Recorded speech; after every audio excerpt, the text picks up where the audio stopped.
As July 1941 draws to a close, the Eastern Front enters a new phase of brutality, adaptation and exhaustion. In Episode 8 of our series on the Eastern Front of World War II week by week, we follow the shifting tides of Operation Barbarossa as German spearheads continue their drive into Soviet territory, stretching supply lines and command structures to their limits. While the Red Army reels from devastating losses, it also begins to show signs of strategic learning and resilience under fire. Naval operations, often overlooked in the Eastern Campaign, play a critical role across the Baltic, Black Sea and Arctic, revealing the broader stakes of this immense conflict. Reorganizations in Soviet command, encirclement battles in Ukraine, and renewed offensives around Smolensk mark a pivotal period in the campaign. The outcome is far from certain, and both sides face mounting challenges as the war escalates. Join us as we continue our week-by-week chronicle of one of the most intense and complex theatres of the Second World War. Every week we release 3 new exclusive videos for our members and patrons.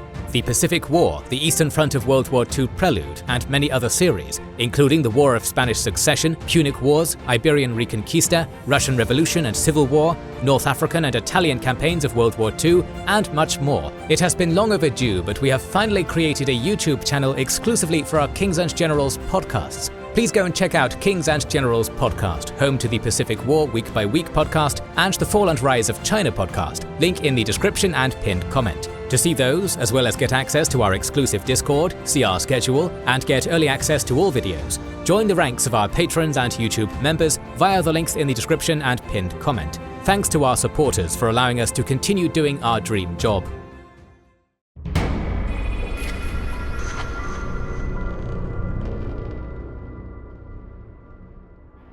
The Eastern Front was almost entirely a land and air war.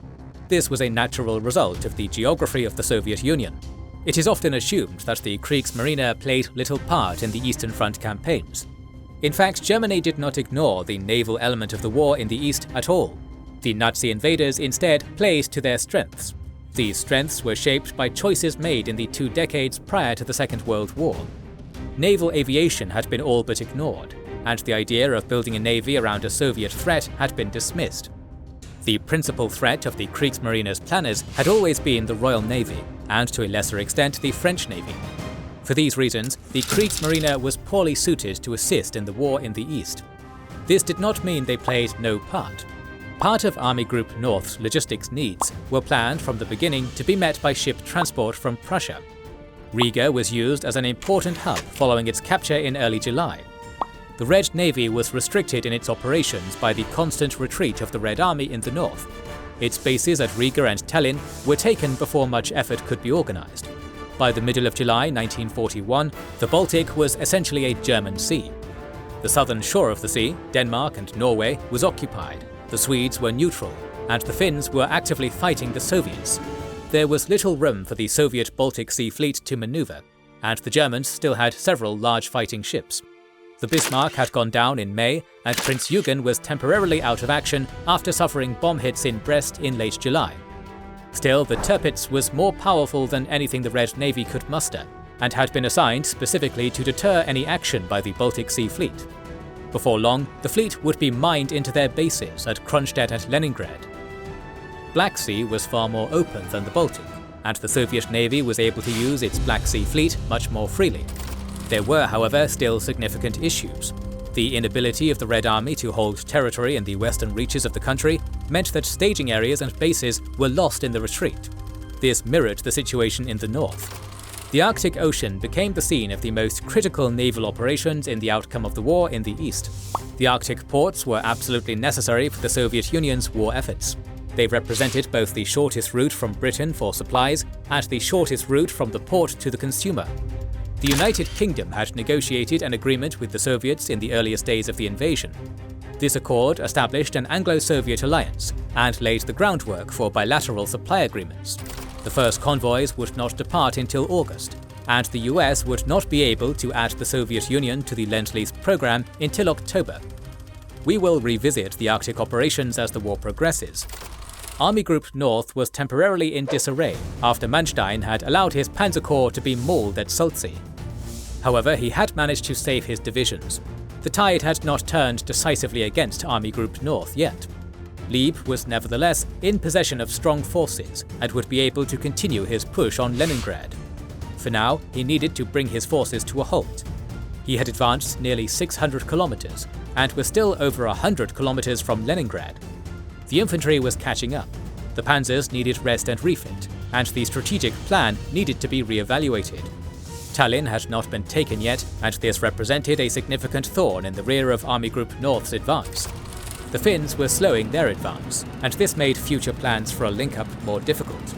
They were still soaking up significant attention and men from the Red Army's reserves, but the threat of a full-scale collapse in the north was starting to recede. The Northwestern Front was still desperately trying to build up the defences of Leningrad. They made good use of the time bought by Vatutin's assault at Soltsi, and continued to draw up significant reserves. These were diluted by the emergency transfer of 4 rifle divisions to the northern front to bolster the defence of the area between Lake Ladoga and Lake Onega. As we learned last week, this was the area of greatest concentration by the Finnish forces, and the Red Army was hard-pressed for men to contain them.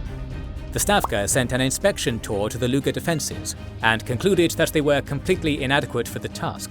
The northern front was tasked with shoring them up, but this was no easy feat. Command of the defensive construction in the region was unified, but the Stavka still intervened regularly. Disagreements in location and depth of the defences contributed to the inefficiencies, but overall progress was being made. The Stavka issued orders in the second week of July for a reorganization of the field forces and the chain of command. Now, in the third week, these orders were finally being implemented. The last of the Red Army's mechanized corps were disbanded. In fact, all corps' headquarters were dissolved. The new model saw field armies in direct control of their divisions, and the overall number reduced to only 5 or 6 divisions per army. Previously, some armies controlled as many as 9 divisions. This change was made in order to adapt to 2 important realities of the Eastern Front.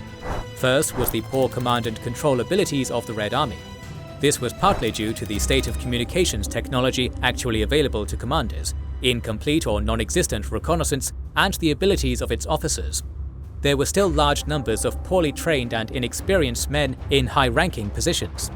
This was getting better, but command is a skill and it takes time to learn it. Many otherwise promising officers and men were dying in large numbers across the front.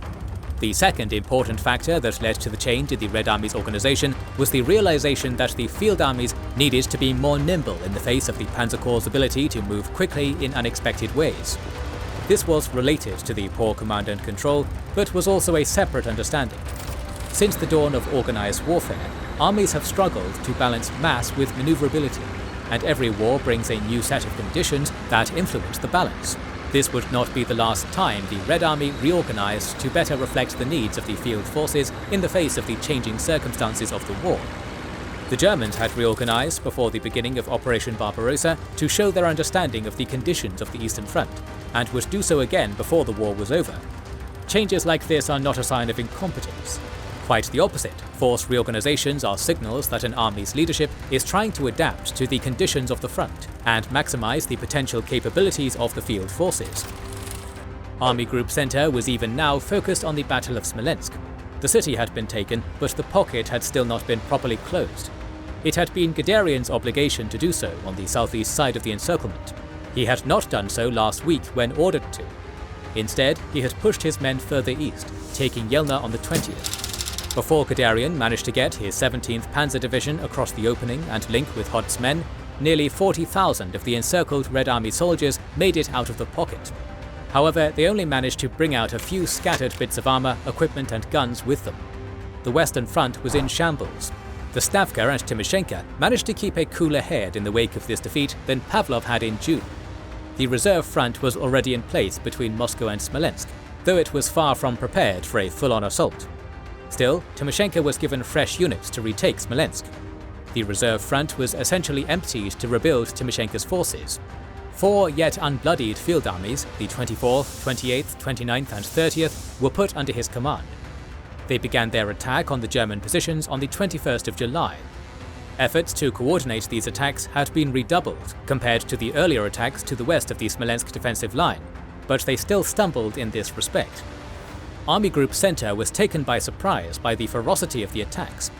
Once again, the Soviets brought to the fray enormous new reserves of men and material after the Heer had all but concluded that the Red Army was in its death throes. This discovery, that the Red Army still had plenty of fight left, was unsettling for many of the officers and men. Rokossovsky was at the center of Timoshenko's new line, and for the first few days he worked to halt the advance of the 7th Panzer Division at Yurtsevo. The Luftwaffe worked hard to punish his men for their obstinacy, but they held. Finally, on the 24th, he was able to go over to the offensive. These attacks never broke through the lines of Army Group Center, but they bloodied their nose. As the week came to a close, the fighting was still raging, but it was clear to all that the Red Army would not take back Smolensk. Guderian had managed to seal the pocket and take Yelnya. His success actually created more problems than it solved. It created a bulge in the lines that was amplified by the German inability to push forward in Ukraine. The entirety of the Army Group's southern flank was exposed east of the Pripyat marshes. The Red Army, nevertheless, held the line from Chernihiv to Roslav with significant forces. Additionally, the high level of resistance to the push eastward, even after the encirclement of the 3 Soviet armies in front of Smolensk, was weighing on Hitler's mind. Even now, in the last days of July, Yelnya was attracting serious attention from the Red Army. On July 25th, Soviet tanks broke through the lines of the 10th Panzer Division and the Grossdeutschland Regiment holding the area in front of Yelnya. Only after intense fighting were they pushed back. The poor tactical control and coordination of the Soviet officers saved the German position. The attacking tanks had been unable to get rifle units to join their assault, leaving them exposed to the Wehrmacht's superior combined arms teams. Later that day, Kluger's 4th Army was attempting to send an infantry regiment to relieve the panzers at Yelnya. Regiment 485 was caught en route by the Soviet 149th Rifle Division. The Soviet soldiers were attacking from inside the Smolensk pocket. The German infantry was caught unaware, and within hours, 2 battalions had been encircled. They asked for and were denied support. The situation was grim on the front edges of Army Group Center's war, and there just weren't enough men to go around.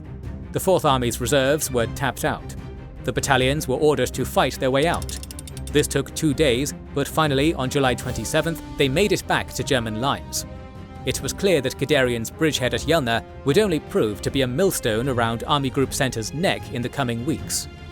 The fighting in Ukraine was still centered around the developing encirclement at Uman. The Soviets had launched a major armored strike at Monostricha on the 21st of July, and the fighting continued this week. The 2nd and 24th Mechanized Corps gave a reasonable account of themselves as they fought the 11th and 16th Panzer alongside the SS Division Liebstandarte SS Adolf Hitler. The 9th Panzer Division to the north had previously smashed into the side of the 16th and 24th Mechanized Corps as they retreated. However, the Soviets had managed to maintain composure and their lines. This did not mean that the 9th Panzer was being held back, far from it.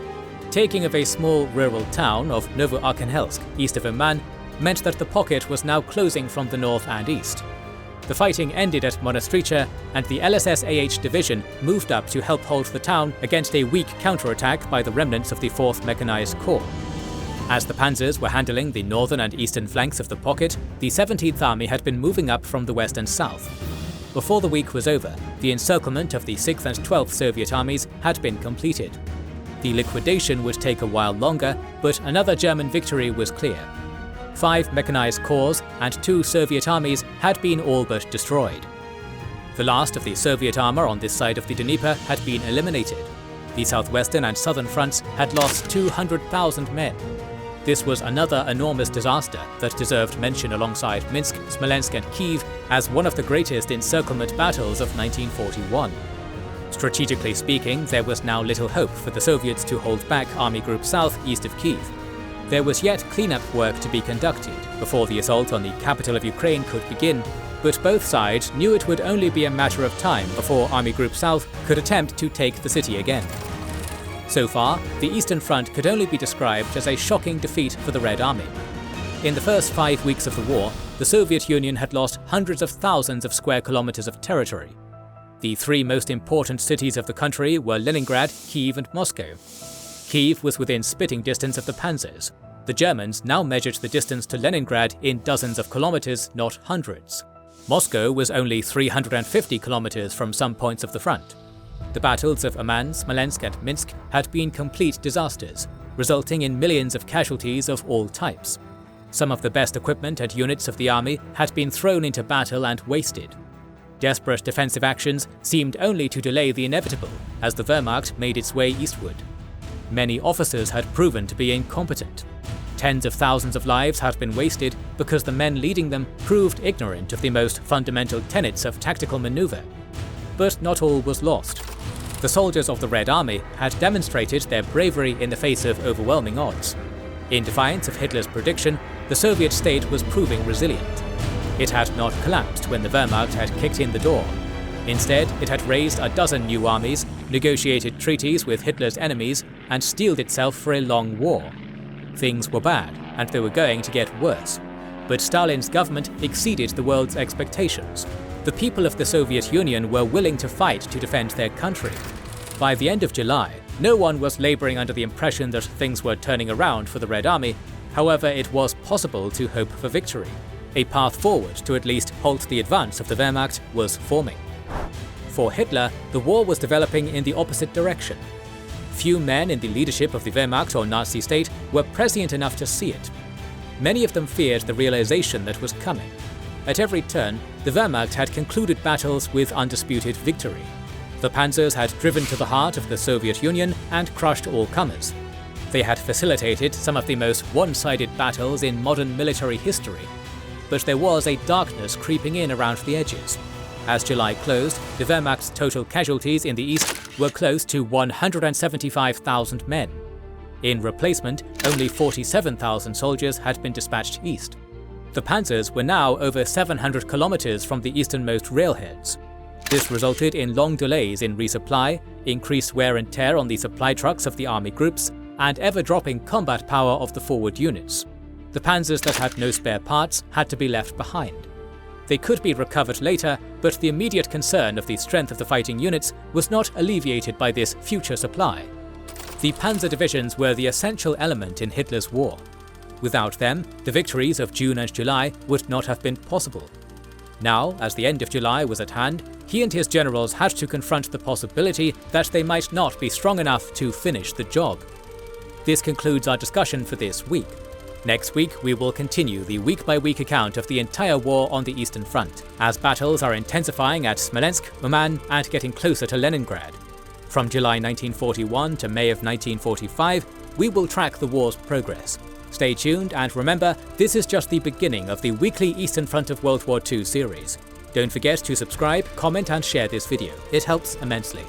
We have started releasing weekly Patreon and YouTube member-exclusive content. Consider joining their ranks via the link in the description or button under the video to watch these weekly videos, learn about our schedule, get early access to our videos, access our private Discord, and much more.